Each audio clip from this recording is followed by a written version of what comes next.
So welcome, sir. Welcome to the webinar, sir. Thank you. So, and then a brief about introduction about sir, CA Uday Kumar sir. CA Uday Kumar sir is an FCA, Shisha, CIA, CFE, and has postgraduate diploma in cyber laws and cyber forensic from National Laws of University, Bangalore. And Uday sir has more than 13 years of post-qualification experience in the field of internal audit, IT governance, reviews, and fraud investigations. Sir has varied experience from the large organizations and MNCs and big 4S before starting independent consulting practice about 5 years back. This is all about brief about sir. Sir, over to you, sir. Thank you. Thank you for the invitation. Thank you for the opportunity to share my thoughts. Is my video clearly coming? It's clearly visible, sir. Yes, sir. Okay, good. Thank you. Thank you, welcome all to the participants, and happy to share some thoughts on cyber security and in what is predominantly an IT-driven world. So I just wanted to first understand this session by to start this session by understanding basically what is expected out of this session. Well, I have already have the contents ready, but just that if there are any specific thoughts, I can extend a certain topic, or I can kind of skim through certain topics. So, sir, can I request you to please put a chat message for this poll question? I'll just wait probably 1 or 2 minutes and then move on.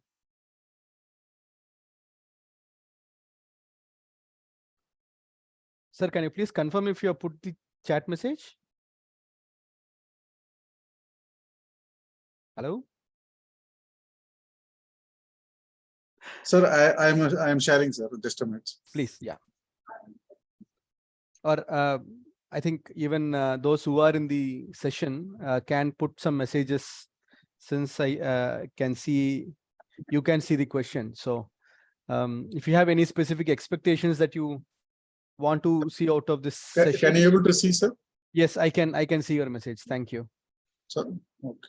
I can see your question. Thank you. We'll just wait for a minute. Yes, sir. If anyone wants to respond, so, and then we can start the session.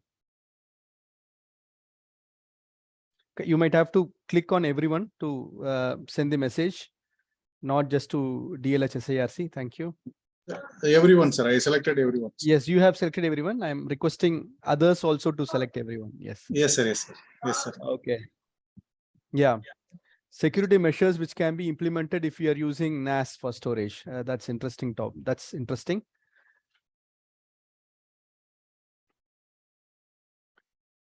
Anyone else? Any other specific expectations?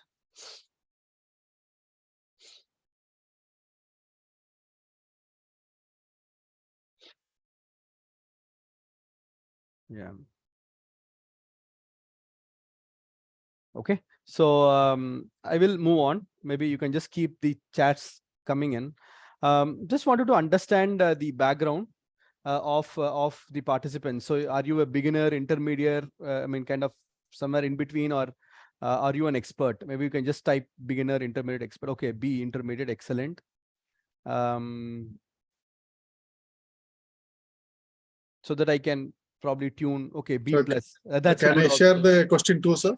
Yes, please. Yes, please. But I think people have started to respond after seeing this. So no worries. No need to post it in the chat. I think they have started to respond. So yeah, thank you, sir. Okay. So B plus is a good option that you have selected. Nice. Okay, I'll move on.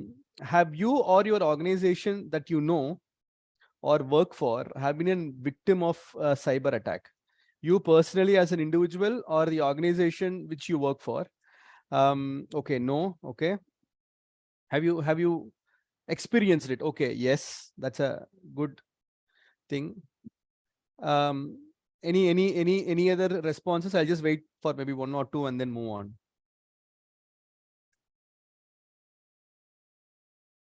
So have you personally been a victim of cyber attack, or the organizations which you work for, or that you know of, have been a victim? Okay, so I will move on. So these are the broad session contents in terms of what I wanted to cover. So I can probably do plus minus based on how is the overall feel of the audience. So first, we're going to see some aspects of why is it that cybersecurity is important. Well, I can already hear someone saying that it's a no-brainer. Why are you even having that as a topic?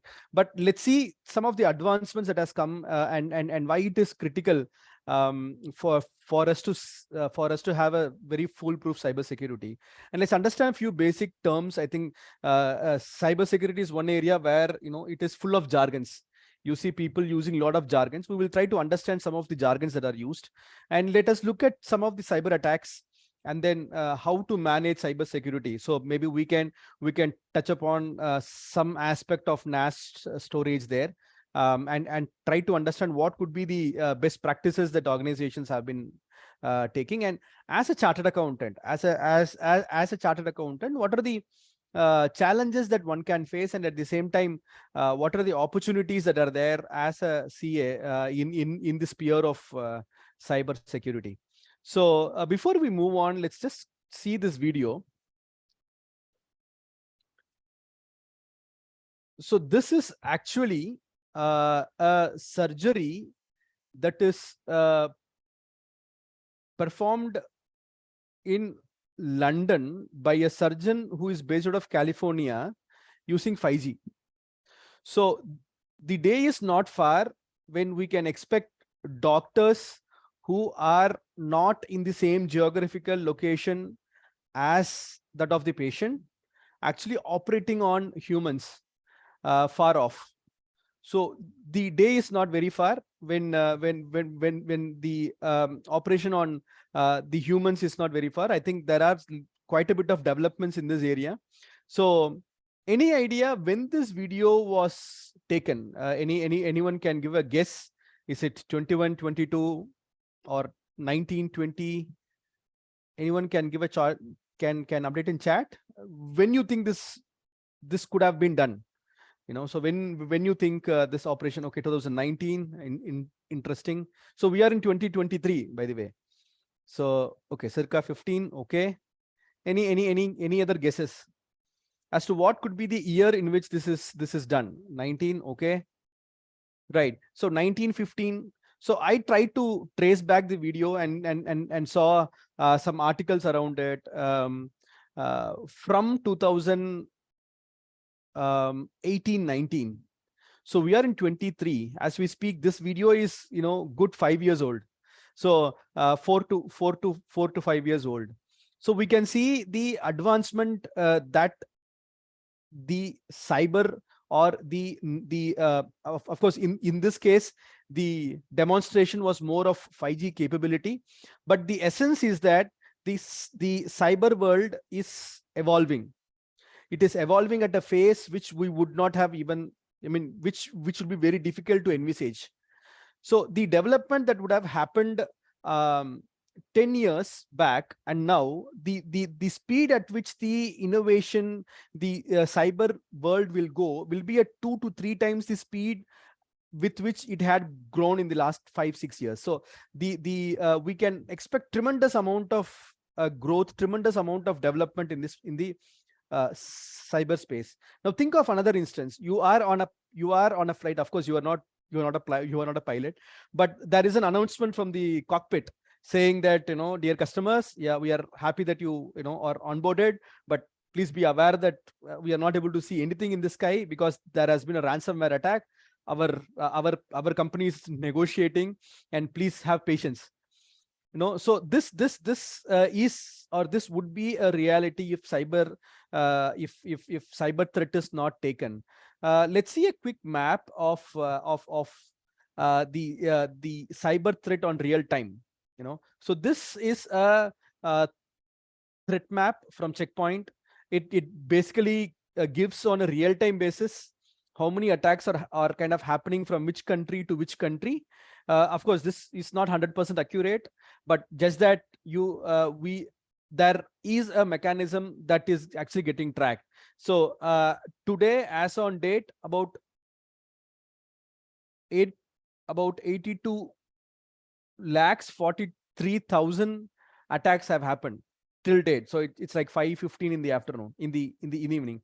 So if I see in India, the biggest threats are from or the biggest attacks is happening through Trojans, botnet, crypto miner. We are going to see what is crypto miner, mobile, and ransomware. We're also going to see briefly what is ransomware, because I'm sure you guys have heard about it quite a lot in the last 2-3 years.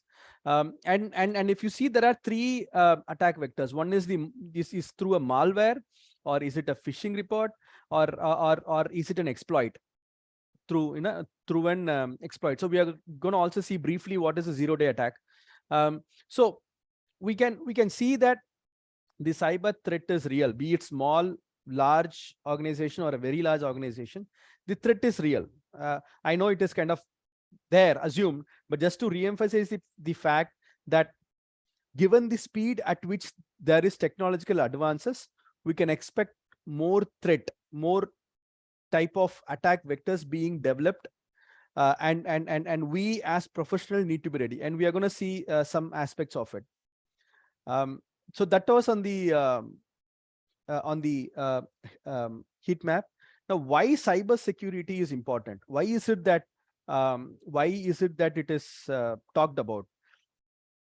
Can you imagine a day? Can you just imagine a day where you are not actually dealing with the technology? Using a phone is a technology. Using our email is a technology. Having the Zoom meeting is a technology. So can even a day pass, be it professionally or personally, on work or at leisure, not even a day passes when we are not connected with technology, when we are not actually using it. And this trend is bound to grow. And it's for the same reason that cybersecurity is important. Cybersecurity safeguards all type of data against thefts and loss, especially the sensitive data like PHI, the protected health information, or the PII, the according to our data privacy bill. Also, PII is having a special mention, personally identifiable information, and IP more from a business perspective. And access to critical cloud infrastructure, like in that particular example, if midair, if the pilot is losing the control of his aircraft to a cyber attack, or if he is not able to contact the ATC, the air traffic controller, for directions, then just imagine what would have happened. So that's why it is important. Obviously, we don't want to end up being like this guy who kind of screams that his data has been hacked, right? So we obviously don't want to be this person, right? The next poll question: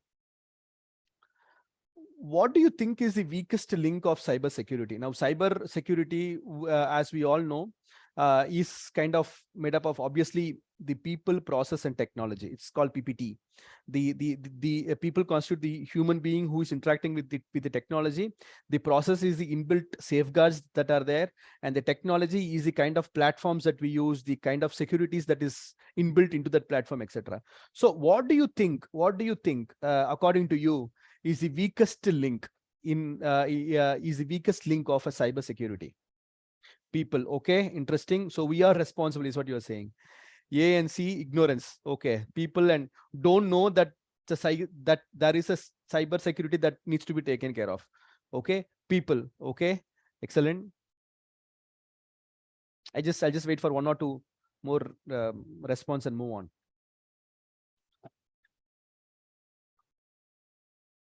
But why not process? And because people can easily disclose the password to anyone.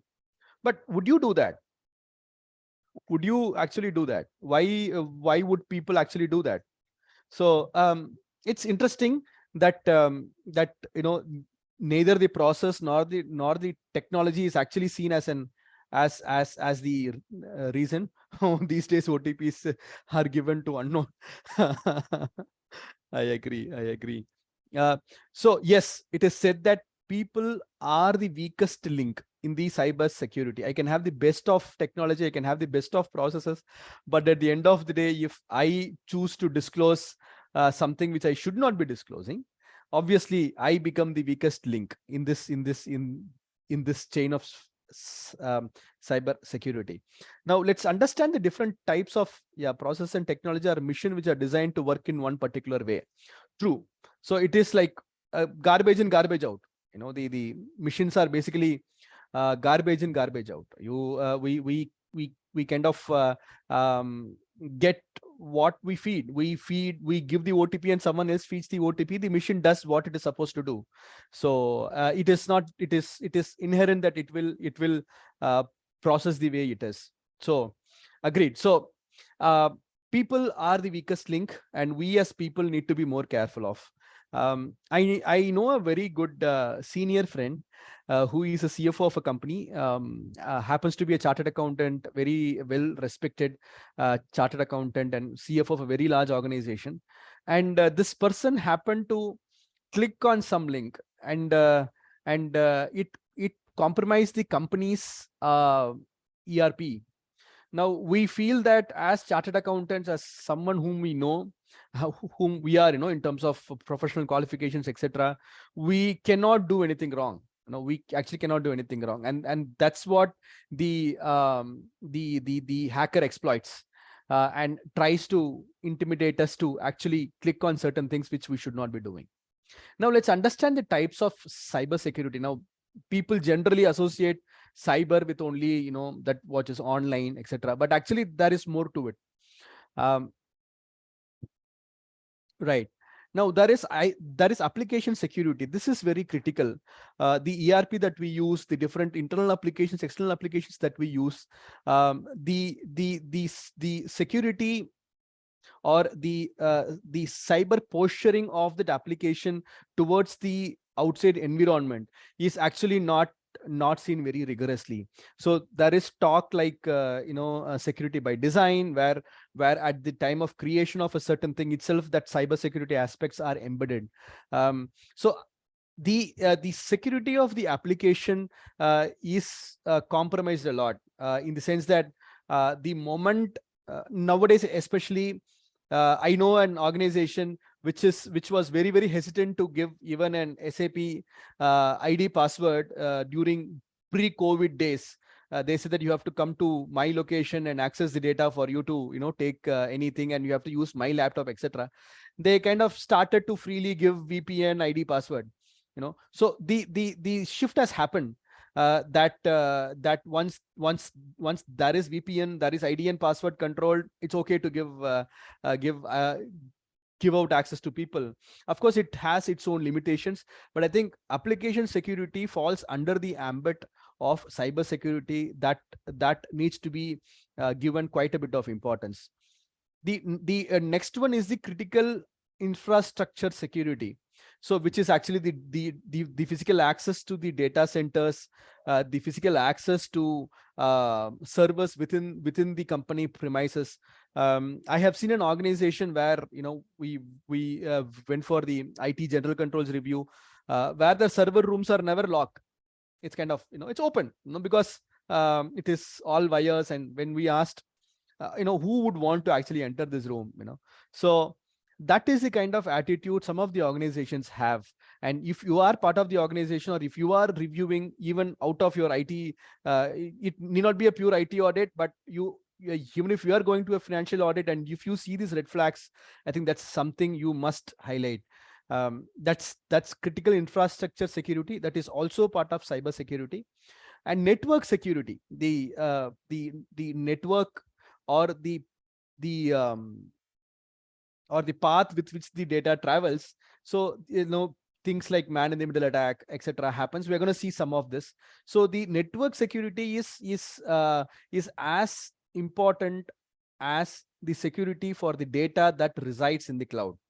It is not that I secure the secure the entire data in the cloud, but I just don't care how the data is getting moved from my endpoint to the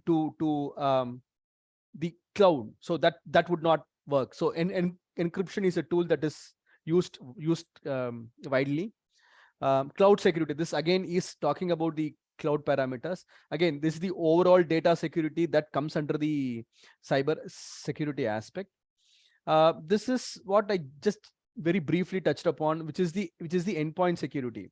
Now, endpoint security is the security at our laptops. Like, our laptops is one endpoint which as cyber security professionals we have to be worried about, because it is at the endpoints that the data is actually getting accessed. So security at the endpoint stage is very critical. It is as critical as securing the data. Now, I was in this organization, I was doing the audit of this organization, where there were a lot of field staff. There were a lot of staffs who were going on the field and etc., and they had access using their own mobile, so they can actually access some of the applications there, and they can download some information about customers, contact numbers, orders, outstanding as on date, etc., the kind of data that one would expect to see on the fly. But the problem these people had was there can be some write functions that also can happen from the endpoint to the main data repository.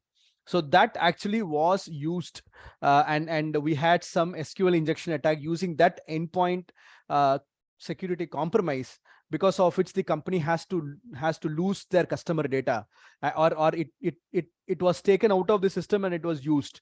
So endpoint security is kind of critical in any organization that we are part of. So there are endpoint tools that help us to track, monitor, stop installing something, stop doing something abnormal. So those are generally a bit expensive, and hence people don't just generally go for it. But the organizations don't generally go for it in a large scale. But that has to happen with cost benefit analysis. Right. Identity management is the user access management as to who get access to what data. So this actually is, forming part of cyber security in a way, because the data is in the cloud, and the data that can be accessed depend heavily on the privilege that this user has. So it is important. Mobile security we just discussed. Internet of Things. Now this is I think we can no longer say it as an upcoming topic, because I think we are already seeing it happening. I think recently in one of the conferences we were given a plug point which we can actually access via net. I think it's from Netgear, if I'm not wrong. So I can actually connect that that intermediary, so to say, with internet, and I can control obviously the level of power that it can supply, etc. And it's kind of, now we can see it in fans, we can see it in lights, and a lot of industries have that now in a very large scale. But how are this controlled? What is the security posture of these things that actually transmits data, that actually has very vital information? I think this is very important whenever we are going for any organizations. This is important that we understand it. One aspect that is highly ignored when we are doing a cyber security audit is the operational or the physical control. This is given the least amount of importance, because it is not seen as if it is kind of irrelevant. But it is critical that whenever we are part of it, or whenever we are doing anything related to cyber, the physical aspects of the devices, of the servers, etc., are taken care of. Right. Since I need to take a break now from talking, I have this polling question. So I'll move this so that I can see it properly. So when data is encrypted, does that mean that the data is safe from cyber attack? Post your comments, thoughts in the chat. So what do we mean by encryption? I'll just probably say very briefly. Encryption is making the data not readable or not making sense. So if someone is actually trying to read a data, it is not like in English, it is gibberish, so to say. So we have an encryption key, we have a decryption key, and encryption key is used to change the message into something which is not readable, and decryption key uses to make that not readable thing into something readable. So that is briefly about encryption. So I use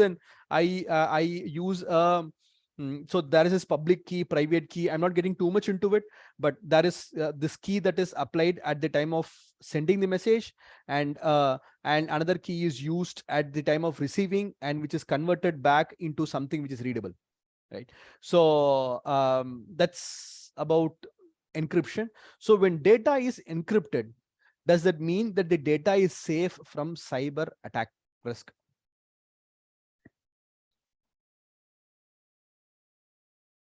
I'm going to give it some more time. Let me go through the responses. Okay, not safe. Yes, it is cyber. It is safe. No, not safe from the attack, but the effect of the data breach could be minimized since it is encrypted. No, A, I would say, which is yes, yes.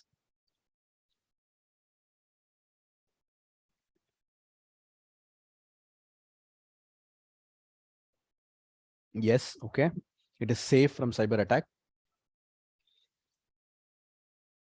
No, the data is not safe. Okay, perfect.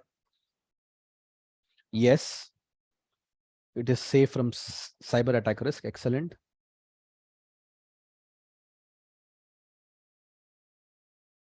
Okay, can I just have only one more response? Those who have not responded, if you can just respond once. Okay, no, it is not. Okay. Okay. Right. So I think I am seeing messages to hosts and panelists. So I'm just kind of reading out some of the responses. It is few of you said not safe.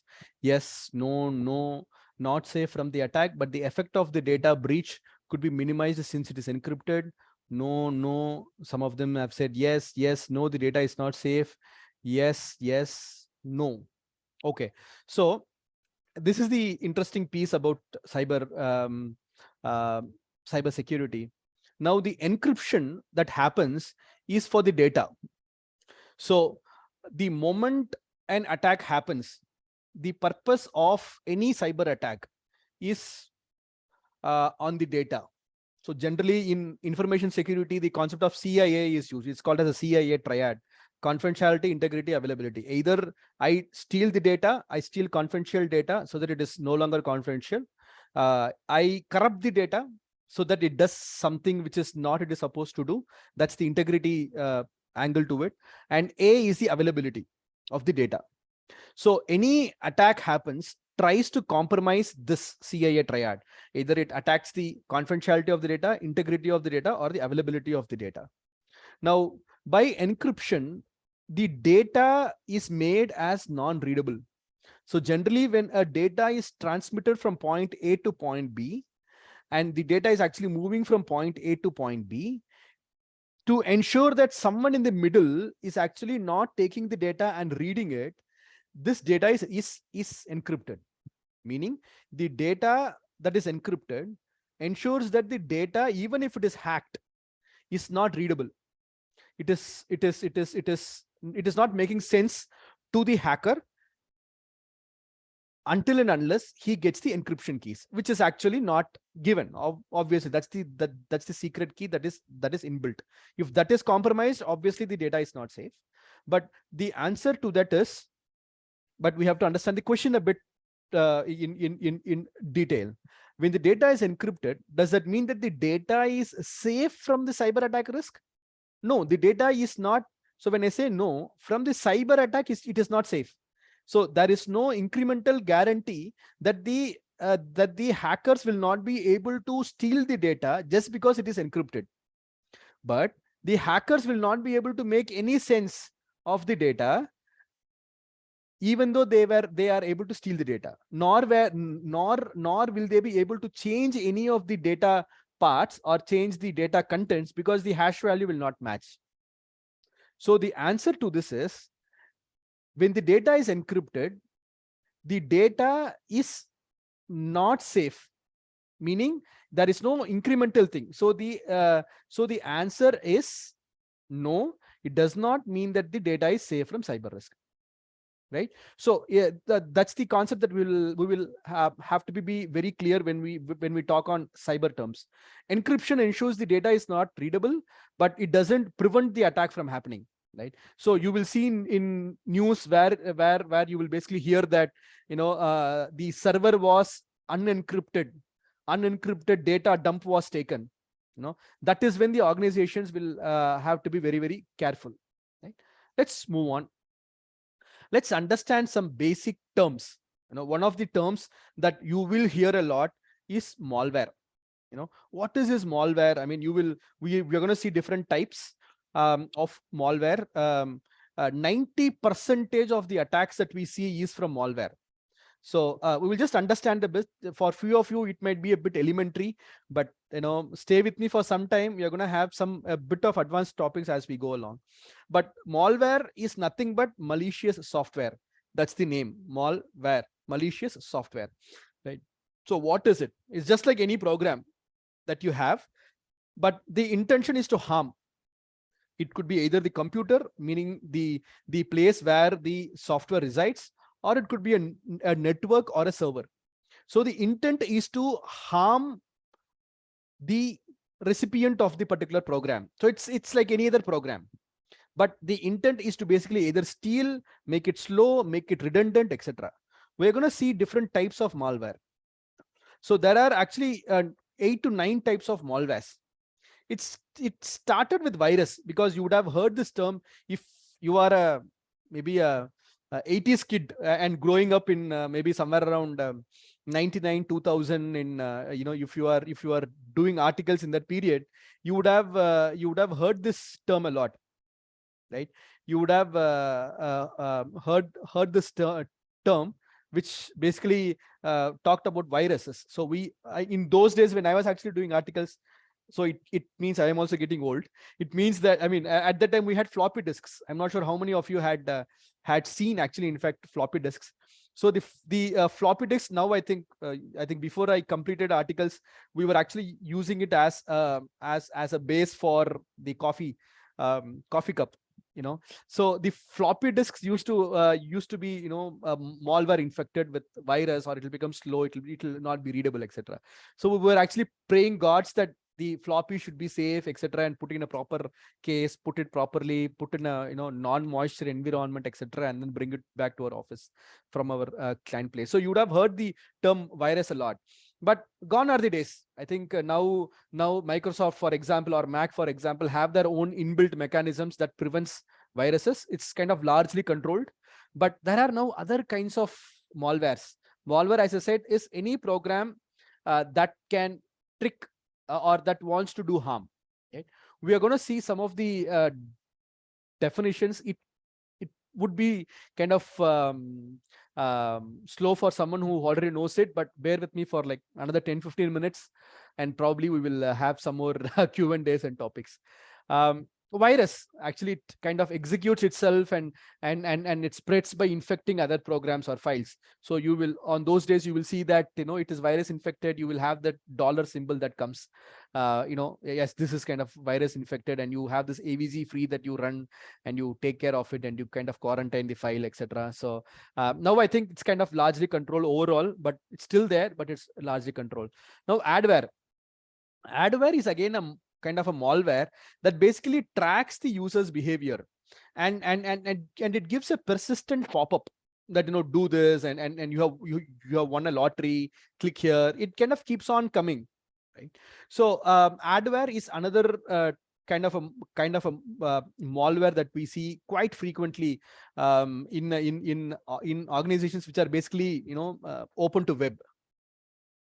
Rootkit is actually a technical term which basically it is again a bit advanced. So like virus and malware, the intent is not necessarily to cause large damage. So the virus is basically to slow down the system. It could be a DDoS attack, it could be a denial of service attack, but just that the rootkit tries to access the administrative functions, administrative capabilities, and once it is installed, the program gives threat actors, basically the hackers. I mean, you will see these fancy names coming up again and again. Threat actors are nothing but, you know, those who are trying to steal information, privileged access to the system. Spyware. So as the name suggests, it is spying. It collects information and data on the device and user, as well as observes the user's activity without their knowledge. It could be generally spyware is the, you know, in a large scale attack, we are going to see the anatomy of the attack.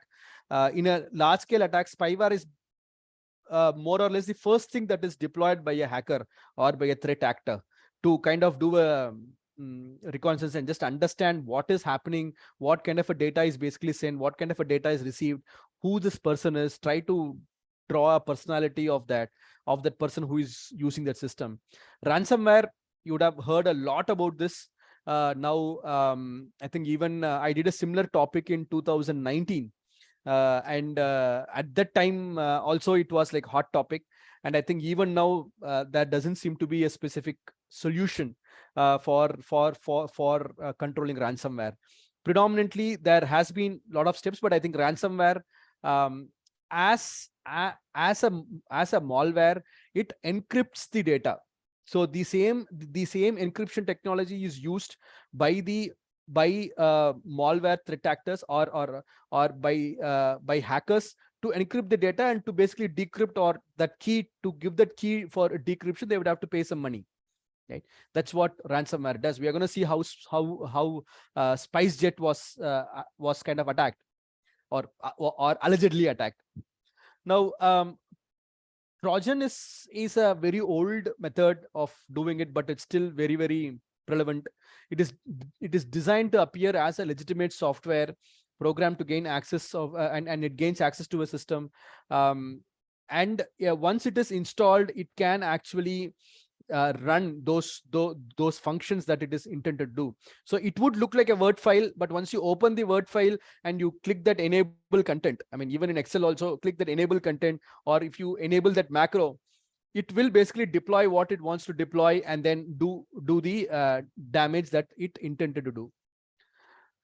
Remote access, it creates a backdoor. So all these are different malwares, all these are different programs that is designed to do a particular activity that it is, you know, that it wants to do, that the threat actor or the hacker wants to achieve. So remote access is basically, it creates a backdoor, it enables the hacker to remotely access, and the beauty is that the user would actually have no idea that his system is being compromised. So that is remote access. And we have worms. Again, worms and viruses are a bit old, so to say. We have worms that are actually self-replicate without a host program, and typically spreads without any interaction from the malware author. So the purpose of virus and worms is predominantly to slow down the system, is to increase the load on the system. But the other malwares try to get the data or do the damage to the particular database or to the data where it resides. Keylogger, it is again an old tool. I mean, it's not very fancy, it's not very new and all. You will have lot of softwares that actually are sometimes good. So in fact, some of the organizations use Keylogger to monitor the employees' performance, to see how much an employee has typed, what kind of things that they have clicked, what interaction that they had in their keypad, right? So all these are actually good, but obviously it can be used by a hacker also to collect password. So the moment I type icicibank.com and if I type any with bank, this particular malware would kind of wake up And okay, fine. Now I need to kind of capture it. So what it does is now any keystrokes after ICICIbank.com is captured. And it knows that generally, if it's a personal account, then it has numbers. If it is a thing, I mean, if it is a current account, it ends with some alphabets, and then it tries to hack. So it is basically used to track or steal the keystrokes and then exploit it. These are like some new generation malwares. At the end of the day, the character is malware, but the kind of frequency with which it is used, or when it kind of when it was kind of found out, is a bit new. Cryptojacking. So cryptojacking is basically used for crypto mining. So we know, I mean, generally for now crypto is no longer kind of very sought after the FTX scandal, and the government is also not very keen on having these things as a mainstay currency, or it's not encouraged, so to say. So to get that cryptocurrency, mining is required, and for that mining to happen, resources are required. It is a resource intensive work. For that to happen, these guys thought that, okay, why I should only use my computer resources? Why can't I use someone else's resources as well? So what they do is they the users connect to a website, to a compromised website, and run a crypto mining script. So first of all, the cyber criminal compromises a website which is genuinely looking website, and the user unknowingly connects to this website, and this script is run on their system, and by that the users unknowingly start mining cryptocurrency on behalf of a cyber criminal, and the threat agent or the hacker gets the reward. Basically, for mining the cryptocurrency, they get the reward. So this is cryptojacking. It is prevalent, or should I say, it was when cryptocurrency was at its peak. I think it's still happening. Quite a few cases that we are hearing of crypto jacking. There are different methods with which it is done, but the intent is to use the users' computer resources. Right now, this is watering hole attack, where so it is like, water hole is nothing but, when there is a hole and you put water, obviously all the water gets accumulated into this hole and it drains, right? So that's the concept that is used. The intent is to basically see which website is being highly used. So as I said, I'll just go back. If you see, the spyware is first deployed. The spyware is basically deployed to understand what kind of a website as an organization is being used the most, right? And then deploy a malicious code somehow into that website, or the path towards accessing that website. And once that website is, yeah, let me spotlight. So once that attacker compromises the website, the user, without knowing that the website is compromised, visits it. The malware is dropped into the system. Attacker initiates malicious activities, and actually once it is loaded into one system, since everything is connected, it is kind of easy to take it to the next systems, or to spread to the next system. So this is watering hole attack, where it is targeted, where there is a spyware that basically tells the threat actor that this is the website that is being used, and that is compromised. Zero-day attack, while it is not a very new kind of a thing, but the fact that it is more exploited, means that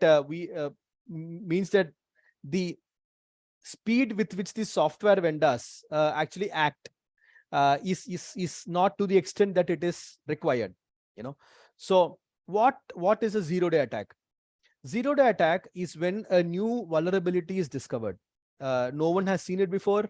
The moment it is discovered, the hacker goes in full swing, because the hacker knows that somehow or the other, this vulnerability will be known to the software vendor, and there will be a patch that will be applied.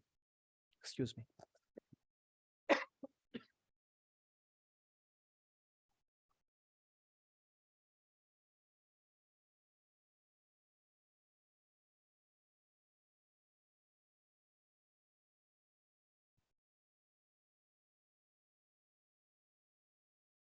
Sorry. So before the vendors can actually realize that there is a vulnerability and patch it, the hackers exploit the vulnerability. Vulnerability means, in cyber terms, a lacuna. I mean, in very, very simple terms, it means that a path which can be used by the hacker to gain data in an unauthorized way. And exploiting that vulnerability means that a hacker actually uses that particular way to extract the data or manipulate the data. Again, CIA, either they take the data out so that the confidentiality is lost, or they manipulate the data so that the integrity is lost, or they ensure that the data is not available. So the CIA triad is disturbed. Right? So what happens? A new vulnerability is discovered. A method to exploit the vulnerability is discovered. Cyber criminals leverage the vulnerability to cause damage, and the vulnerability discovered by the software vendor. So there will be some delay from the day when the new vulnerability is discovered to the time when the vulnerability discovered by the software vendors and the patch is released. In between this particular delay, the hackers would gain access to the data and exploit the CIA triage. So this is called as a zero-day attack, where the moment a new vulnerability is discovered, it is exploited and the data is hacked. Right? So Microsoft, be it Apple, Microsoft, or any software vendor for that matter, have quite a bit of so-called this reporting program, bounty program, where quite huge amount is given to the software researchers to inform them of vulnerabilities which they don't know. So they can actually submit an application. The security team will be in touch with them to understand what is that vulnerability, how they have discovered it, and then immediately, and once it is recognized, a patch is released, and the person who has actually reported that vulnerability is paid handsome money. So in fact, it's quite a bit of there is in fact a separate set of people who have this as a living, who do this as a living. So that is the zero-day attack. DNS spoofing, the domain name service. This is actually not very new, but just that the technology, should I say, the availability of technology to do these kind of cyber attacks is more relevant now. So more people have access to darknet, or more people can actually access these tools at a very, very affordable cost, and with some amount of training, for which training material is very much available in the net. People can actually carry out this attack. So the domain name service, where the user makes a request to a real website, but this DNF is compromised. The domain name service, which basically redirects the traffic, is basically compromised, and instead of sending it to the real website, it is sent to a fake website. Right? So how the attacker actually inserts a fraudulent DNS entry. DNS entry meaning that the request needs to be redirected to a fake website. Right? So this attacks the very foundation. This attacks the very foundation of the internet, and we think that we are in ICICIbank.com, but at the end of the day, we may not be there. While it is not, it is not so easy as I am saying. It requires quite a bit of complicated steps, but just that it is possible, and things are actually happening. right? For example, if you see, this is a spoofed website URL, wherein actually, you know, it's amazonn.com, right? So it is very easy that for example, I remember seeing a website which says abc/ICICI Bank /abc.com. So it's this ICICI Bank is actually a subpage of abc.com. But since people see ICICIbank.com in the URL, there is a feeling that this is ICICI Bank. I mean, just taking ICICI Bank as an example, it would be HDFC or SBI. So the website spoofing actually works like a charm. So many people actually fall prey to it.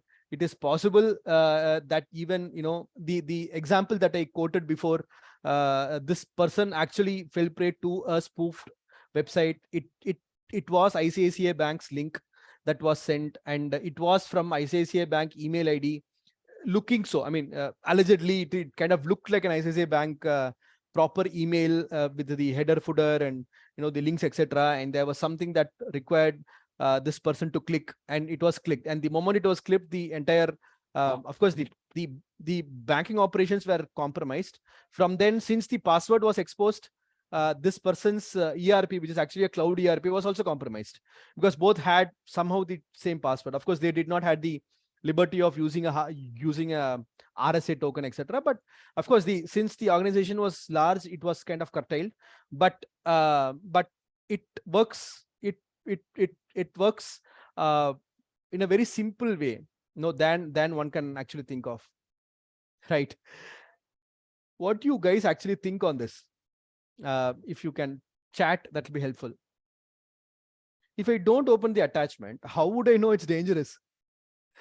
You know, so we hear a lot of people saying that, you know, don't open attachment, don't, you know, from unknown sources, etc. But this person's question is valid. So what do you think? I mean, I would love to hear some thoughts in the chat. What do you think is this person right? Is this person right that if he or she, I mean, it's just a placeholder, but just that if he or she don't open the attachment, how do we know it's dangerous?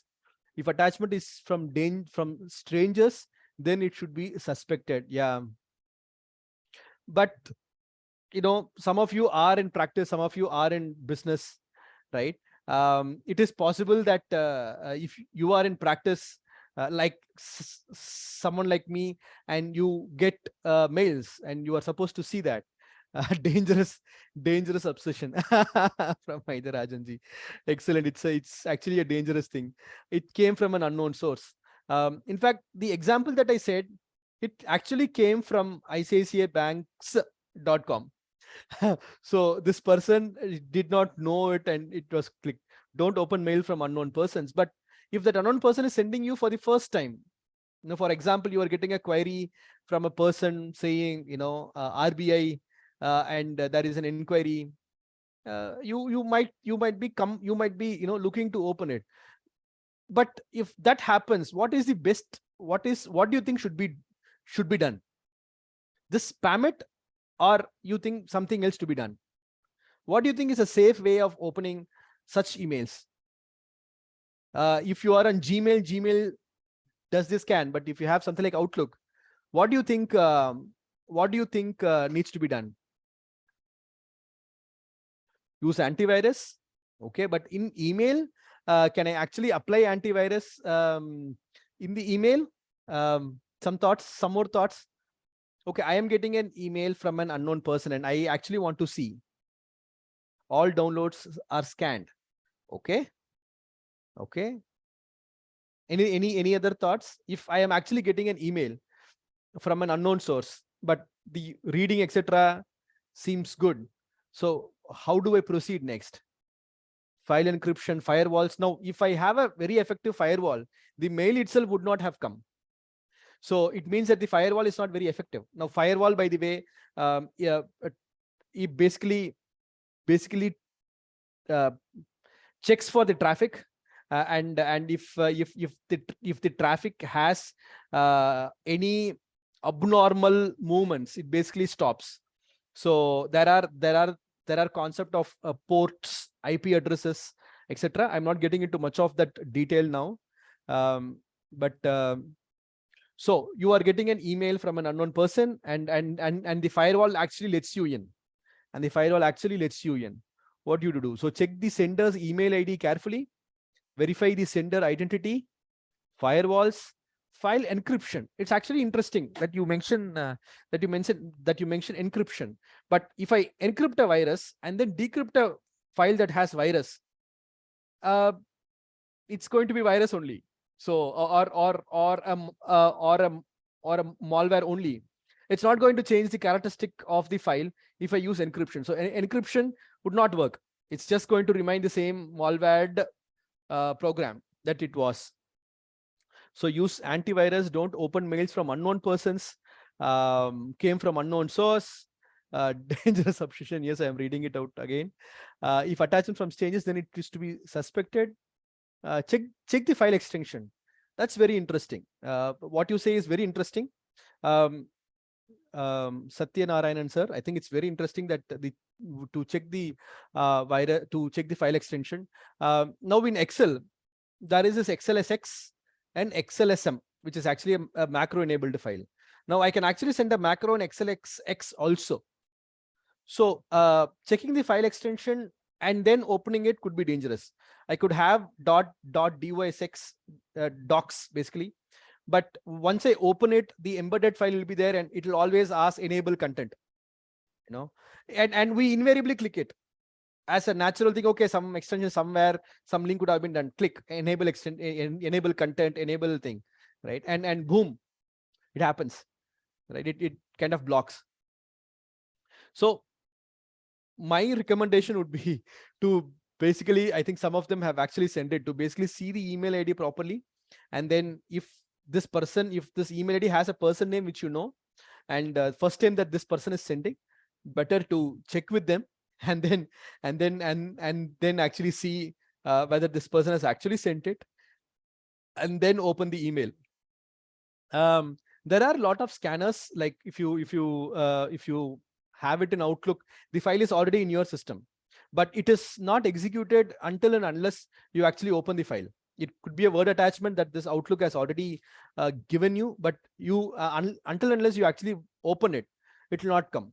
Right. So once you put that in a specific folder, you can use your antivirus to scan it, and then do it. But if you are using Google for Enterprise or Yahoo for Enterprise, or Rediff for Enterprise, it kind of tracks it. Now how does a antivirus program actually tracks it? Because every program has a signature. This is actually very interesting because this forms the fundamental of the antivirus, the ability of the antivirus to identify a file as actually a malware. I will not call it as a virus, because virus is one element of complete malware. But generally, every malware has a signature. That is, it does a certain thing in a certain way at a certain point in time. For example, a program once installed actually opens in every 3rd second. It actually checks for something every 4th second. I'm just giving an example. There is a trend. And these antivirus companies, I'm seeing some Q&As. Yeah, I'm seeing some Q&A. We will kind of come to that Q&A in a bit. So the moment we actually, I was saying about how the antivirus actually tracks it. So every program actually has a signature.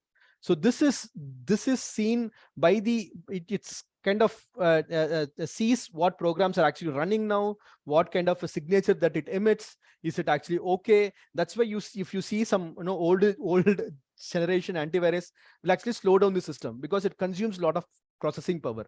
It needs to check for the signature that this particular application is running. So that's the reason why antivirus companies take it. They will try to see what is the signature that it emits, what kind of a trend that it gives, and it kind of takes that if any application or if any program emits this kind of a signature, quarantine it. Right. That is why you see some actually legit applications are also quarantined, because that signature actually matches with the malware signature, right?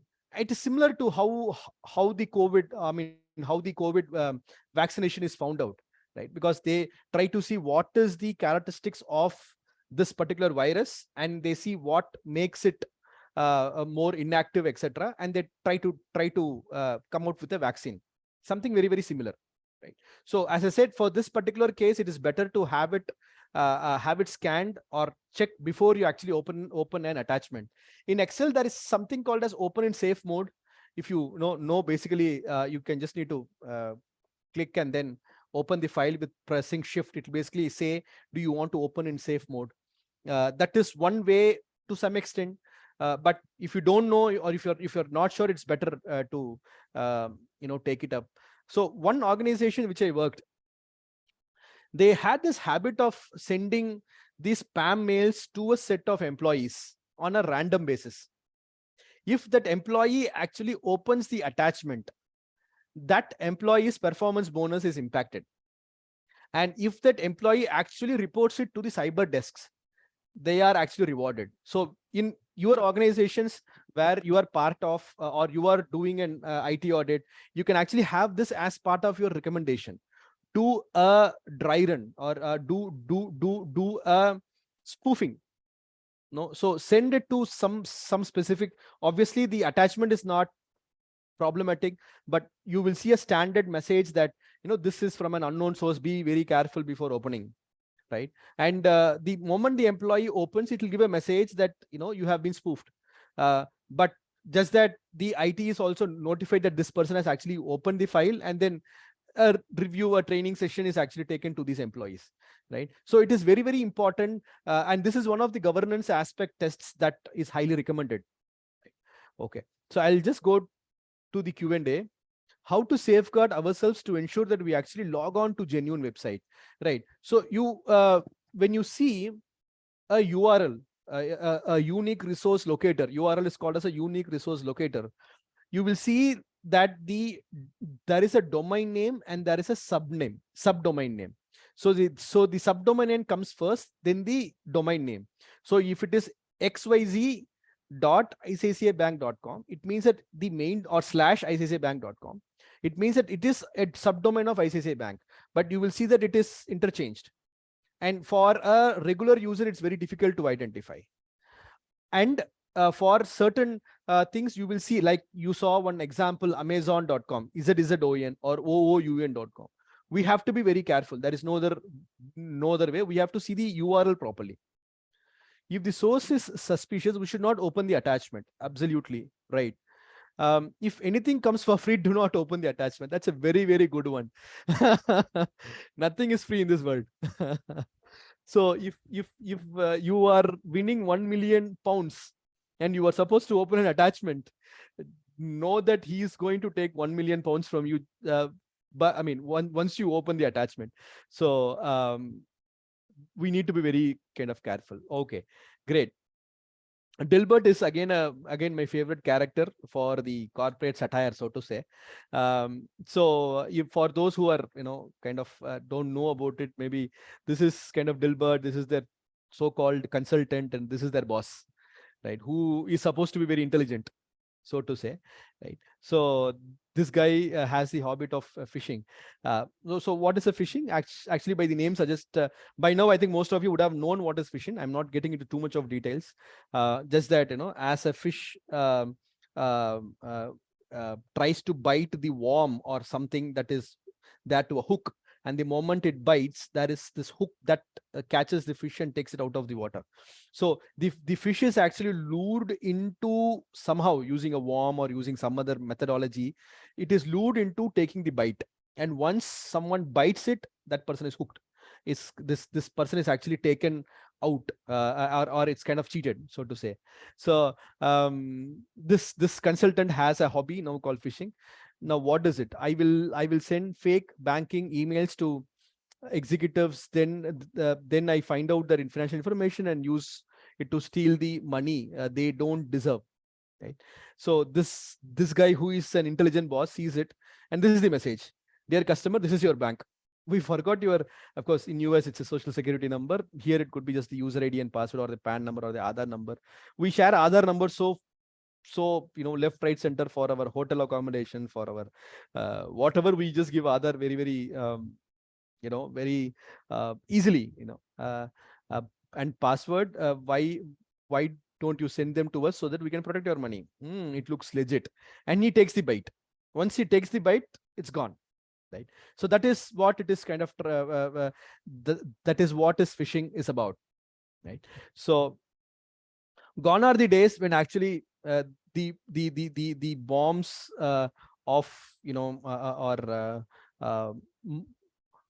weapons of mass destruction are actually, dropped. I think this is the age where that's not going to happen, or it's going to be very rare. It is going to be a cyber warfare.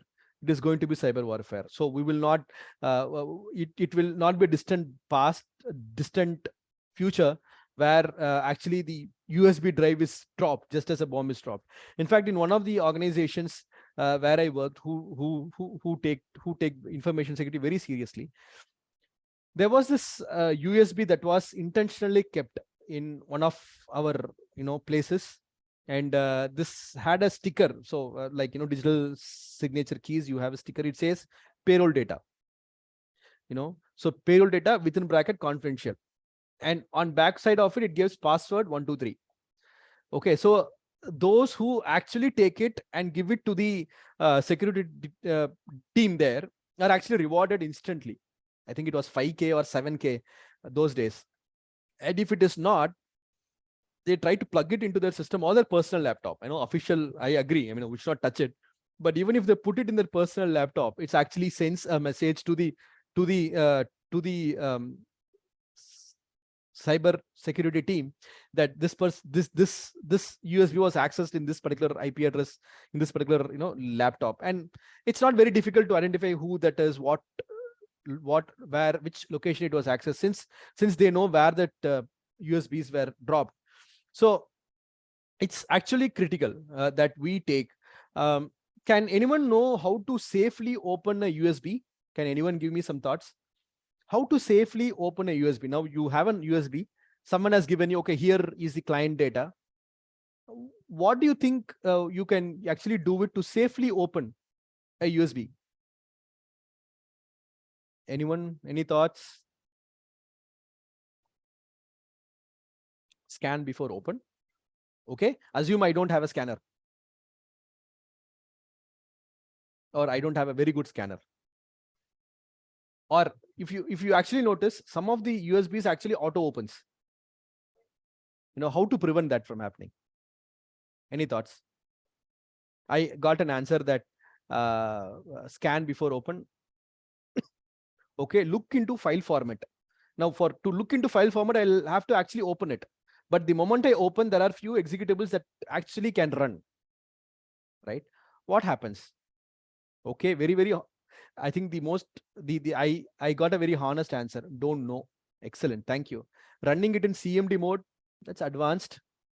You can actually run in CMD mode and see the contents. That's actually good. Make sure it's not a USB killer. Make sure it's not a USB rubber tanky. Use a live CD with a Linux distro to access untrusted USB. Use an OS running inside a virtual environment. Wow, that's super technical.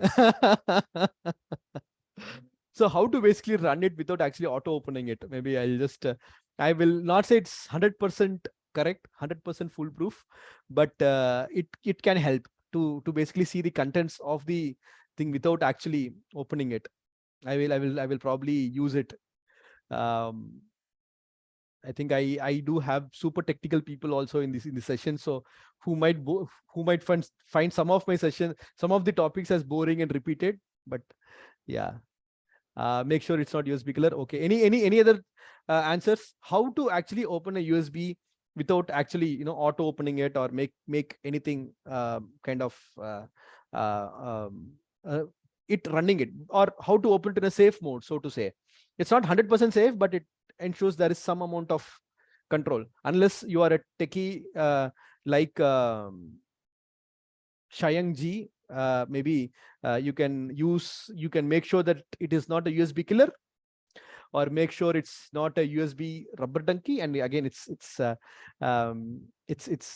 kind of USB decoy. Use a live CD with a Linux distro to access the untrusted USB. It's more like a portable OS. Use an OS which is running inside a virtual environment.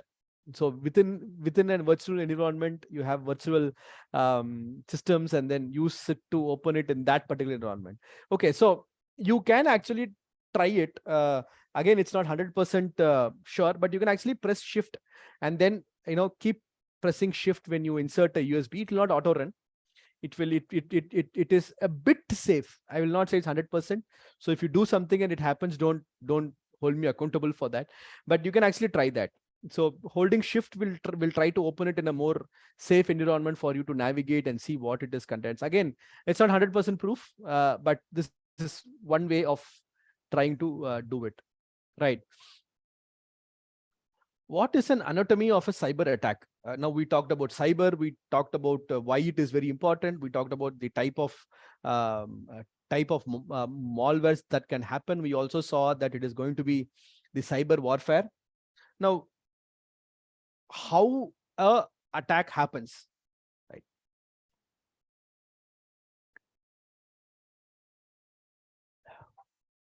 So it starts with, as I said, spyware. It basically, they gather intelligence. Spyware, it's actually not only the physical, not only the cyber related spyware. Actually, people visit the places. They see what is the most busiest time, at what time IT people come, or the IT security guys come, at what time the IT help desk come, at what time these people leave. There is an intelligence gathering that happens. So few of you, I can see some of you are super techies, where this Bangladesh, there was a bank heist that happened, where they actually planned it so that the bank was on holiday for 4 days. For 4 to 5 days, it was on continuous holidays, right? Because national holiday, festival holiday, etc. So they planned their attack in such a way that the bank is physically understaffed, and they are actually not viewing things which they were supposed to see because of shortage of time. So that is super planned attack, right? So that's about the gathering of intelligence. They know what ports are open. It's called as a port, which basically communicates between where the communication happens. The ports are open. What ports are actually open? What servers they can access. So that's the reason why they say IP address is very critical.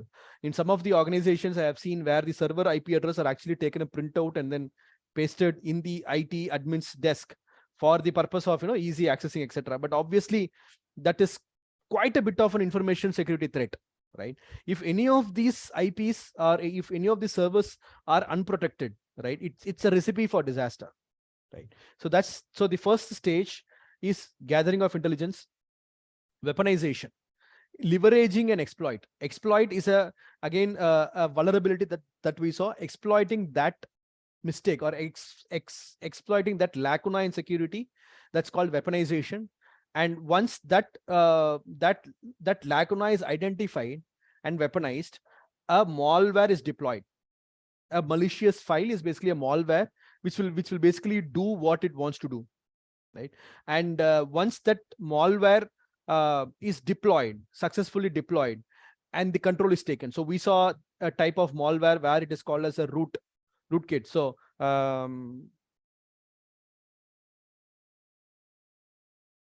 yeah, here it is. So rootkit, so it obtains administration level privileges, right? So yeah, once the threat actor or the attacker gains the control, they do a data theft or delete the data or make it encrypted. Now, so it starts with it starts with gathering intelligence, and once that intelligence is gathered, they study the cyber posture of the organization. What actually communicates, what kind of a firewall is being used, what kind of IP addresses are open, what kind of configurations are there in firewalls, which is open, which is not open, which is secured, which is not secured.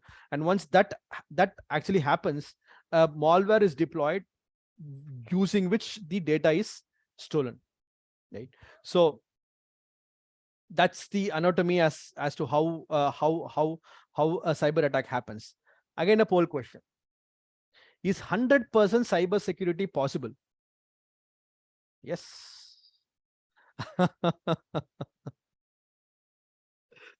Okay.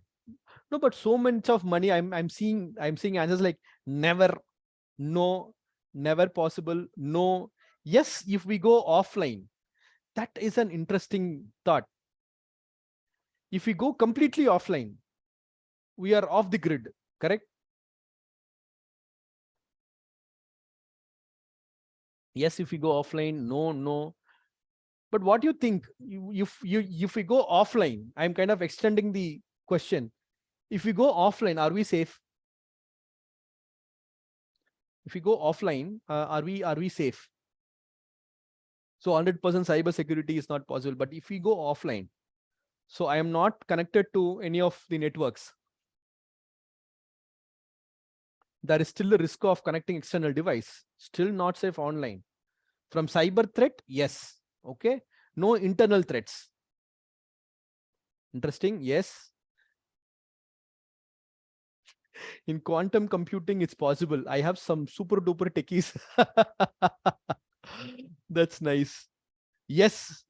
I think someone said yes. I'm happy to see that answer also. I think this person has typed as a, for a change. Why to give the same answer? Let's try a different answer. That's nice. So yeah, I mean, obviously 100% cyber security is just impossible. The moment you are connected, you are exposed. It's like there is no way out. There is no way actually we can say that we are 100% safe.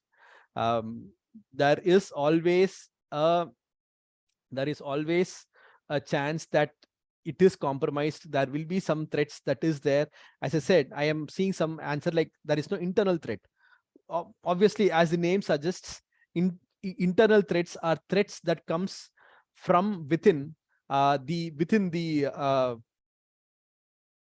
data owners, so to say. So I could be an employee who have been sacked and I wanted to just sabotage the entire coding. So I just press Control A and do delete, or I just do Shift Del and do a disk formatting. If the system is in me, or if it's a virtual PC, as someone mentioned, I kind of do a formatting of that virtual machine. So I can still do that.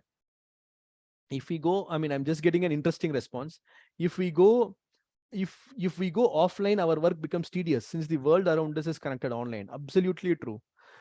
We are connected. Not even a day goes where we are not using technology. That's what we saw in the beginning. Okay, let's move on. Next question. If organizations invest in best of class technical tools, are they safe? Okay, you are a techie. I'll give you the best tool that is possible.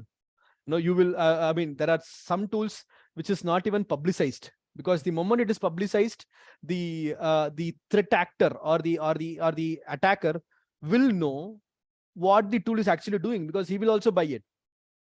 So, and can play around that tool, right? But if there are actually many tools which are not advertised, that is only by invite only, so to say.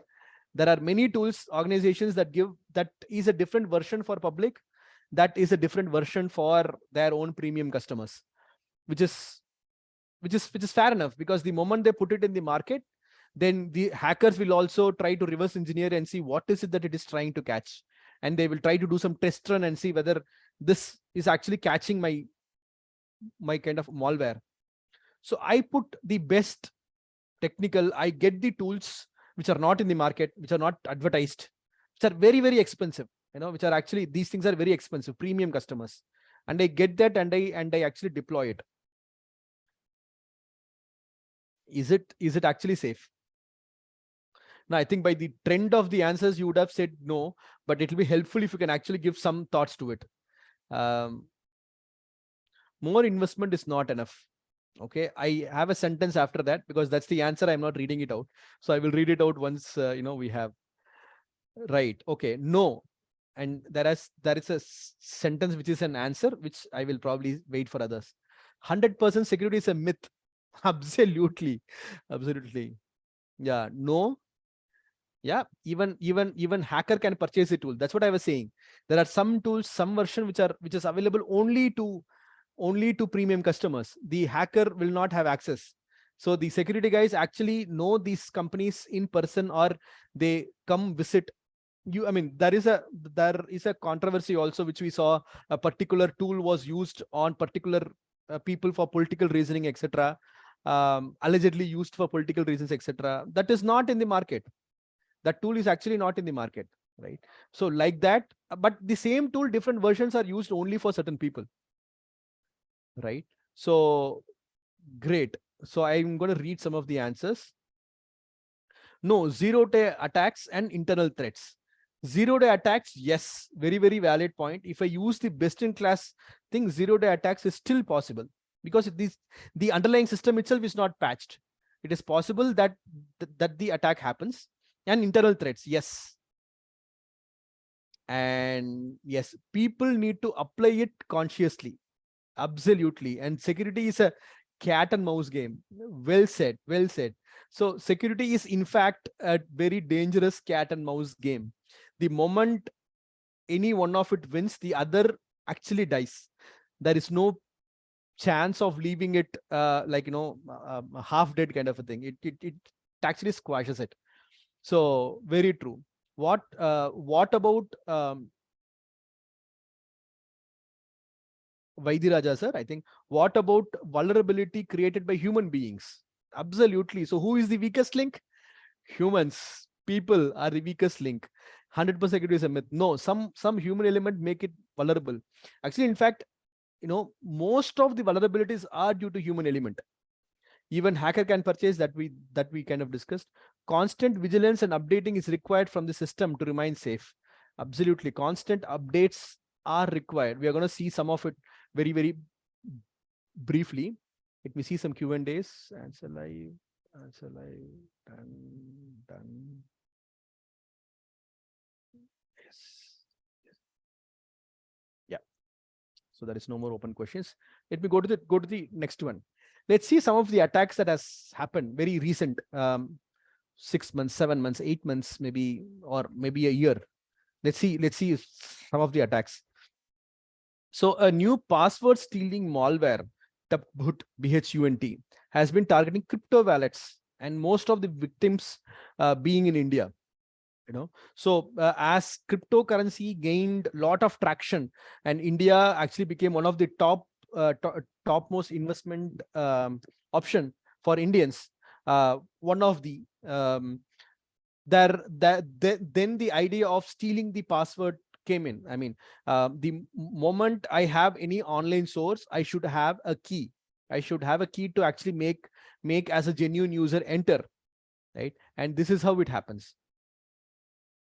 So this is now for any malware to get in, right? There will have to be a vector. There will have to be, vector is actually again a cyber term.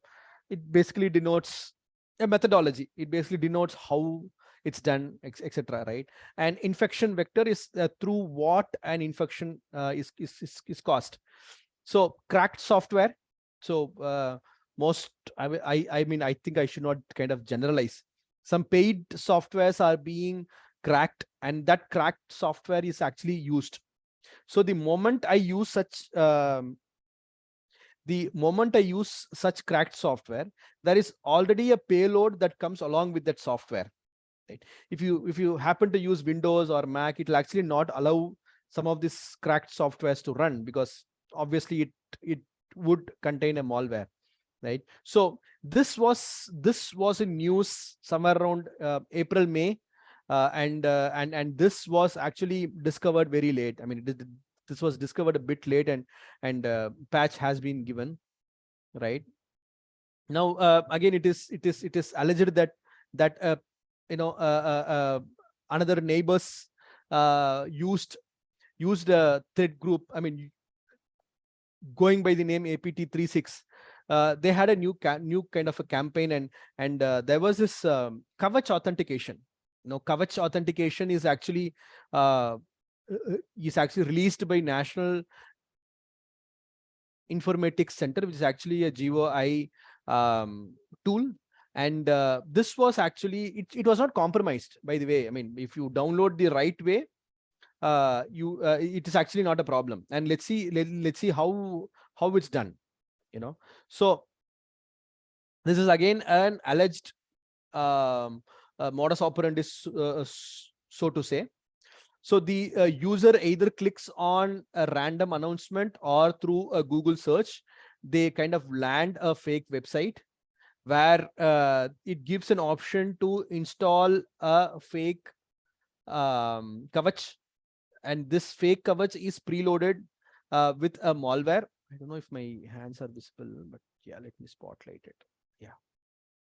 So the user either clicks or does a Google search, and somehow these people use SEOs better than, I think, those who actually want to make money. So they land in a fake website and they click on this fake installer, and they download and they execute. So it kind of drops and executes the legit Kavach installer, or it runs a Python-based developer, and it downloads and drops a link, a persistent link. It keeps on saying that, do this, or give that access, give this access, and then or it kind of executes and somehow gets access to the backdoor, and through which the data is compromised, right? And through which the server is accessed. So this is allegedly the methodology that is used to target Indian military and other government agencies, right? This is one thing that is very recent. The other thing was, again, as I had kind of mentioned, the SpiceJet ransomware fiasco, where allegedly SpiceJet's systems were compromised, allegedly, for ransomware. The company in fact came up with this tweet saying that certain SpiceJet systems faced an attempted ransomware attack, and it's kind of resumed, right? But it just shows how persistent or how clear the threat is, right? And again, this was very scary when it actually came in. There was not a lot of details, but to know that nation's topmost medical body, where a lot of VIPs take treatment, and their medical records being compromised or allegedly compromised, was very scary to start with. I think details continue to emerge slowly as to that, it was not that, and data was encrypted and it was safe, etc., etc. I think still some investigation is going on. I think they are saying that it is originated allegedly from China. Data from servers are actually being safely retrieved, right? So before I go to the organization, give a brief as to what it is, etc. Can you share some cyber incident which you, or any cyber news which you feel is very, very relevant, or if you mind quoting any of the cyber incidents which you have heard or seen, or you think that it is kind of very important? Maybe just put it in the chat, and maybe we can discuss some on that.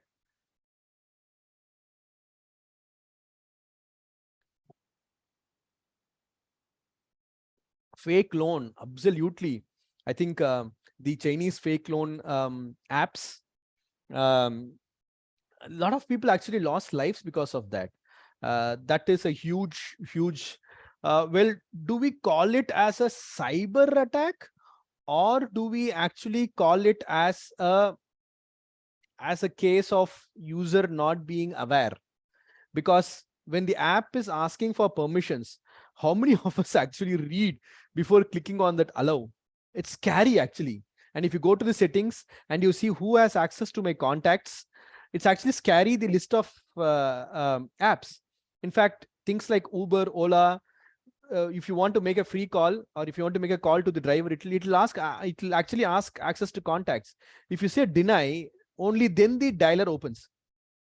If you say yes, the call will go automatically. But if you say no, we have a feeling that the call will not go. But actually, the dialer opens with a landline number. So how whether access to contacts to these apps is actually so much mandatory or not is a call that the user has to take.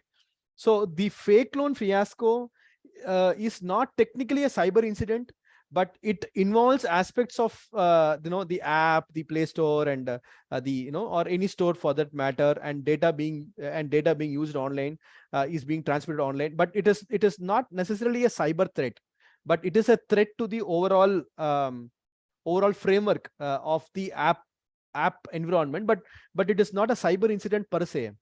Cosmos Bank, huge loss of money there. Any other cases that you can remember? Low-key ransomware.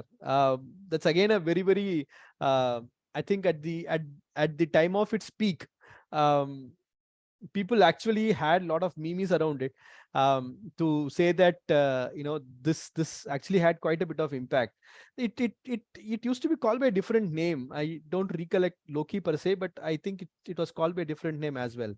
But yes, ransomware as such has the potential. In fact, at one point in time, lot of individuals were also impacted. Lot of my friends, in fact, one of my CA friend who is practicing in Coimbatore, had his system locked due to this ransomware attack. And he called me one day and said, Uday, you know what, my entire office systems are now under attack. Then I was like asking what happened. Then he kind of explained that some of them had opened some video, etc., and from then on the system became slow, and suddenly you will just see everything. But fortunately, at that time they had pushed everything to a OneDrive, etc. That ensured that they were able to format the entire system what they had, and they were able to restore the data. But yes, ransomware had quite a bit of impact on individual customers. So any other attacks that you can remember? This Bangladesh heist is one classic case study of a coordinated attack on the infrastructure of banks. So yeah, fake loan, Cosmos, Loki, those were in fact fake loan we discussed. Cosmos and Loki are in fact kind of scary things that happen, right? So now if you are working in cyber security, if you are actually doing an audit of your organization, or if you are part of an organization, it will be worth going through these things and have it in your mind. Of course, if you are part of the cyber security team, or if you are actually part of the or if you're doing IT security audit, you're actually you are going to go in depth. But I'm just going to give you an overview of the kind of reviews that would help organization to be cyber resilient. The first thing is governance. By governance, I mean of course we are going to see about policies a bit, but it is about the overall framework. It is about it could be a NEST framework, or it could be a COBIT framework. It depends on the type of company with which we are kind of dealing with, but the overall framework with which that particular organization works, that's about governance. It's more than just documentation, because governance people feel is just documentation, but just more than just documentation, because at the time of a crisis, it is these documents that provide a guiding light, right?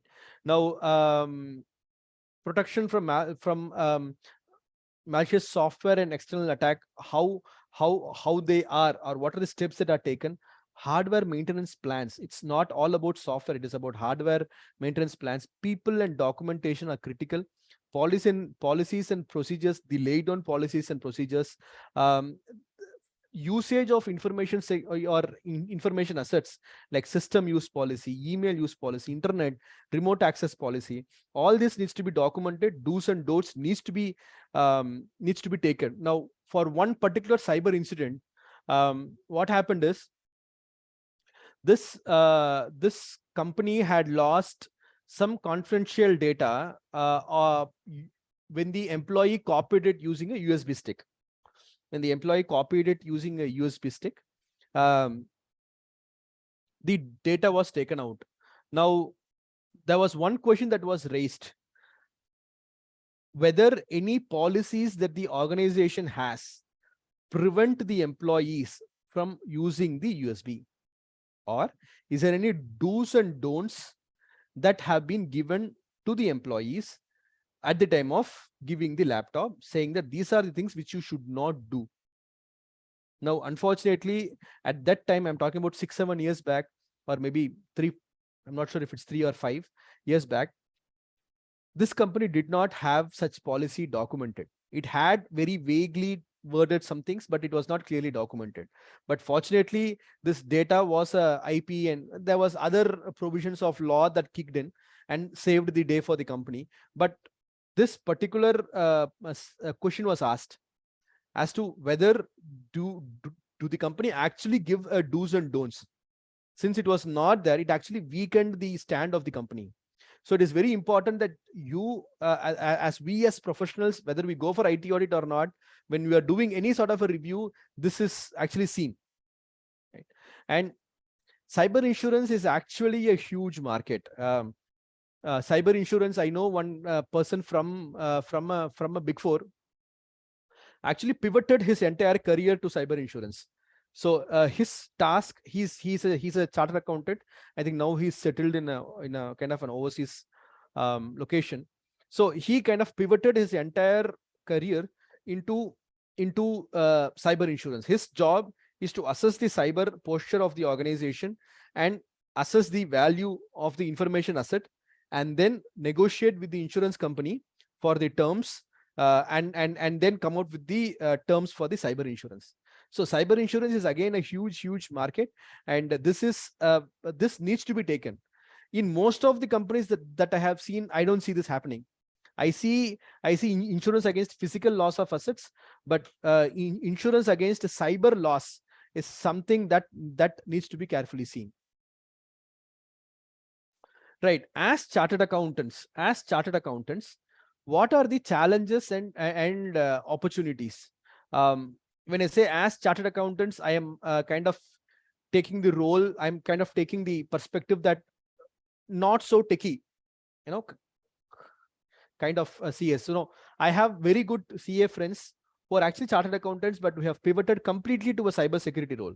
I think there are many who are in this panel who are actually have completely pivoted to a security governance role, right? Because of their passion towards the subject, passion towards continuously learning, etc. But those who are not so techie, what is the challenges and opportunities that lie? Let us see the challenges and opportunities. The challenges being, it's not like one time I study it and I am done with it. It's completely an evolving subject where every day is a different day. Every second there is something new that is coming. So one has to be really passionate about this subject to be, actually in this line. It involves continuous training and updation. It's more of a challenge and an opportunity. There is hardly any skilled resources who can actually handle it efficiently. Once you go up the corporate ladder, to take that kind of a decision, to have that kind of a skill, there is hardly any people who, there are hardly any people outside who can actually give that kind of a vision. The data that one has to analyze, the logs that one has to analyze in a cyber security or when a cyber attack happens is voluminous. Now, recently there was one query where there was this very large organization where this data needs to be analyzed, in tools like, NKS or Splunk, or there are a lot of tools that are available, KNIME, which basically we try to make sense of the data, right? But opportunities, As a CA, what are the opportunities? As a chartered accountant, we have very strong governance review skills. We need not be so techy, but our governance review skill is actually much better, because the kind of auditing ability or the questioning ability is actually ingrained into us. It's actually in our blood. So it's just common sense, asking common sense questions, right? And knowledge of governance frameworks. DISA will help, CISA will help, and there are a lot of other certifications on ISO that will help to get the technical knowledge, but not to the extent of being a hacker or being a white hat hacker kind of a thing. But governance kind of a role is definitely an opportunity. Ability to understand and link business processes, right? So we as chartered accountants have an overview of all the business process, and we can link a cyber incident on a certain thing. We can actually link it to a business process, right? And we have a strong understanding of the business, the ground reality of the business, right? So say for example, we are actually, if the company wants to spend X crores for an application which is hardly used by the business, then we as someone who understand the business say, hey, your business model is actually not this, so it actually doesn't make sense for you to invest so much of money there, right? So that kind of an insight proper techie may not actually give, because this person may lack the complete business knowledge, right? And ability to quantify cyber loss. As I was saying, this particular chartered accountant pivoted to completely to a insurance role, right? So ability to quantify a loss. So we are numbers, we know numbers. If something goes wrong, we have the ability to calculate it in numbers, which the techies, pure techies may lack, right? So that is an opportunity for us that we need to have. Now at the end of the day, what is required? What is the need of the day? Upskilling is the need of the hour. Taking new skills, taking it as a challenge, learning it. That is actually huge learning material that is available for free in the net. It's just about upskilling ourselves, and to go away the fear. I mean, to remove the fear of technical jargons. When I first started my journey with cyber related topics, the CISOs or the teams below these cyber security teams, the moment they come to know that I am from a non-techie background, they started to use technical jargons for something which can be easily explained. They started to use very technical, very technical hardcore kind of jargon, so that they were thinking that this would kind of put me off, put off someone who is not from a techie kind of a background. So we need to be prepared for that. We need to be prepared, and we should talk sense, right? Whenever we are using technical jargons, we should know what actually it is and try to talk sense. So upskilling is the need of the hour. There are few poll questions. We'll probably see some of them, and then probably we can wind up. Eighth one, organizations need to have expensive cyber defense tools than hackers. Now hacker have XYZ tools. Now do we need to have, does the organization need to have tools which are even more expensive? I think we kind of briefly answered that. So let me skip this. Hiring best professionals will save organizations from cyber attacks. Is that so? Now we told people. Now, okay, I am hiring the best people. Will it save organizations from cyber attacks? To some extent, yes. Okay. Only to some extent it saves. No, having best. Okay. Okay. I'm seeing some responses. I'm not saying it fully because those are actually answers. So I will wait for some more responses.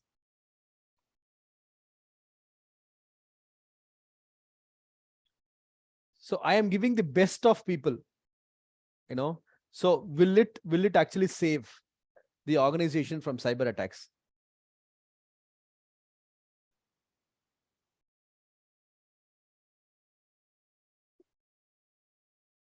Okay, some very interesting answers. I will actually say that. I'll just wait for some more to come, and then So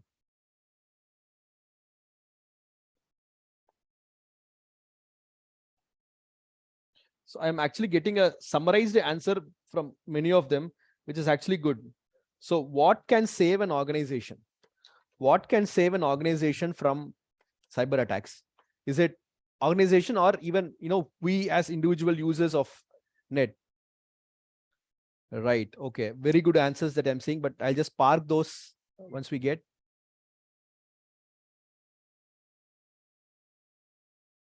Okay. Very interesting answers.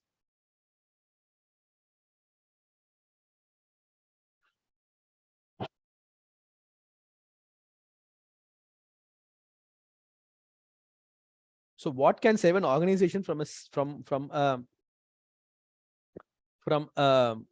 attack? Right. Okay. So I will go through the answers. There's no Q&A.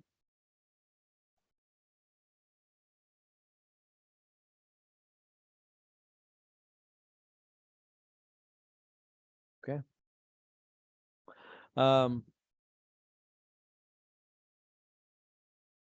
Yeah. Educating the people who are already in the system will definitely save. Madhulika ma'am, absolutely. Training the people, upskilling the existing people who already know the system and processes will definitely help. No doubt about it. Study the business processes and its integration with outsiders and install the required tools.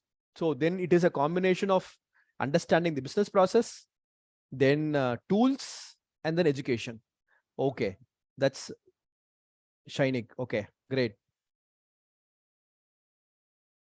Good culture, systems, and awareness will.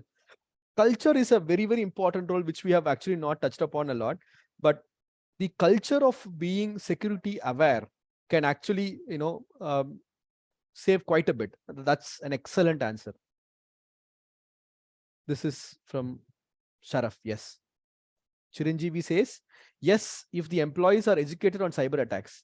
Yes, the guys, the people who come needs to be educated. Excellent. So this Venkat Yam says, safety depends on the entire ecosystem of security protocols.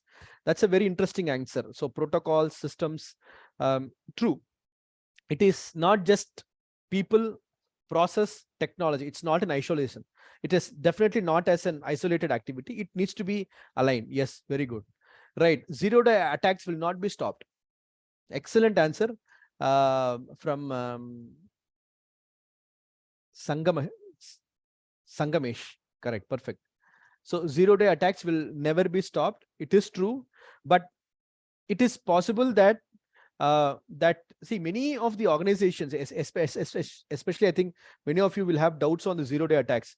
What these large organizations do is they don't install any software the day it is released. They intentionally delay it. If you see, if you are in an organization, in fact, Windows 11 new patch has come where you can actually open files in tabs instead of a new file. I mean, if you are using Windows 11, you will kind of understand what I'm trying to say. So this particular patch is new, or this particular update is very new. Organizations will actually not rush to implement this patch, right? They will wait for some time, maybe a few months also, to see how stable it is. They will have a sandbox. They will have a completely different isolated systems where this is updated. They will see how it is behaving, and they will basically see if there are any zero-day attacks that is identified, that they're picking it up, right? Only if they're comfortable that it's a stable version, they will kind of move it to others. So the best professionals will not go for the update right on day one. They'll hold back the update. They will put it on a test machine, which is kind of isolated, try different things on it. They will, if they have their own patches, they will try to see which patch best suits, and then only they will move it to the other organizations. As stated in the session by Satyanarayanan, I think the full name is not coming, but yeah, I think let me expand. Perfect. By Satyanarayanan R, as stated in the session, even the best professional won't stay best. Constant updation is required. Absolutely. Using 2FA wherever possible. A brilliant point. The two-factor authentication, which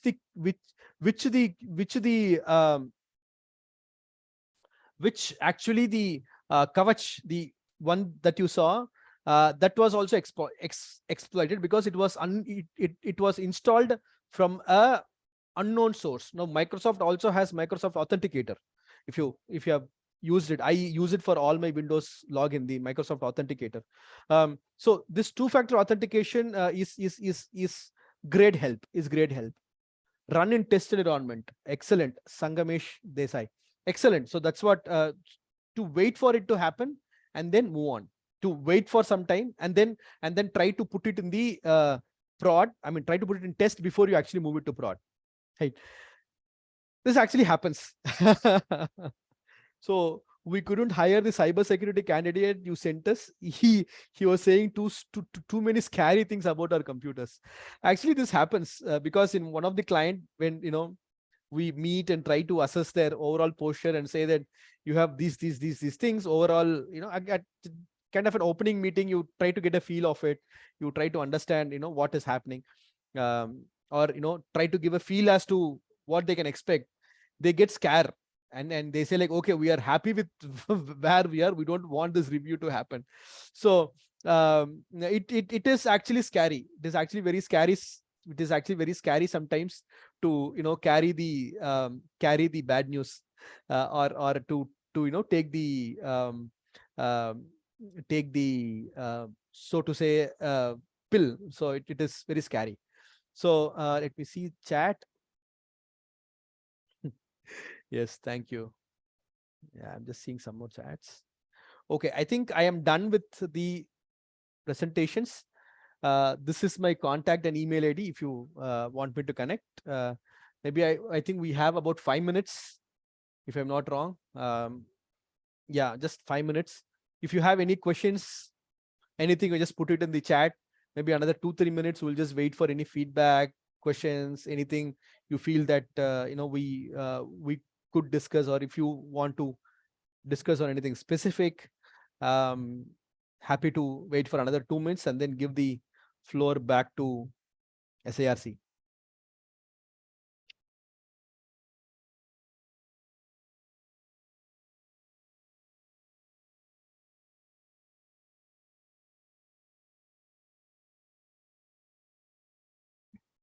I'm not seeing any specific posts, so no news is good news. So great. Thank you. Thank you for the opportunity given to share some of my thoughts. Yeah, I'm seeing some chats. Yeah. How to train oneself to become effective IS auditor? From yeah. So before I conclude, from Vaidyarajan. First of all, I would think that what is it that you actually want to be? Do you want to be a cyber specialist, or do you want to be a governance specialist? So let's be very clear in it. Because if you want to be a cyber specialist, then the line of thought, the line of courses that you will have to take is very different. If you want to be a governance specialist, then the path that you need to take is very different, because cyber specialist is a full-time role. Governance specialist is not technically a full-time role, meaning I can do my other CA related activities and also do governance reviews and also do IT governance reviews, because I have that attitude. But cyber security role is a specialist role. You need to be there in and out. Like, you need to keep on watching what threat vectors are happening now, etc. So if you want to be, if the question is how to train oneself to become effective IS auditor, I would assume it's information security auditor. Then if you are looking at governance role, when I say governance, it is processes, procedures, and then recommendations, etc. But if you are actually looking to get your hands dirty and then investigate a cyber incident, that's a different thought process. That's a different activity altogether. So you be very clear what is the aim of your study. If you want to be a governance, then courses like DISA, CISA will help, certainly will help. If you want to be a proper hardcore cyber security specialist, then you might have to do more certifications like probably CASSP or CEH, the Certified Ethical Hacker or CISSP, Certified Information Security System Practitioner, etc. So that's the path that you want to take, and it is about reading. Certifications will help us to gain that knowledge, to gain that knowledge which we wouldn't have even thought of, right? So that's the answer. So see which path that you want to take, and then go ahead with that kind of a courses. Great. Thank you, Subba Rao sir. I think you said it's an excellent session. Thank you for the feedback. Amrish ji, thank you so much, sir, for such an important and knowledgeable session. Thank you. Malahar, thank you. Excellent session. Thank you for the feedback. Thank you so much for information session. Thank you for patiently listening me out. I really appreciate that. Right. Thank you. Aditya AM, thank you. Saif ji, and then Ganesh ji, thank you. Yes, Venkat ji, thank you. Haider, thank you. Excellent. Super. So I am very grateful to ICAI for giving me this opportunity, and SIRC for giving me this opportunity. Over to you, sir. Sir, thank you for the valuable session and immediate accepted our request and valuable support, sir. Thank you, sir. Thank you very much. Thank you all. I'll just put a message and I think we can close. Thank you to all. So immediately we accepted your request and you are supported very well, sir. Thank you, sir. Thank you. Thank you. Really appreciate it. Yes, thank you. So can we conclude the session or can we close it? Yeah, okay, we can close it, sir. Yes. Thank you. Thank you. Very good day to all. Thank you. Thank you.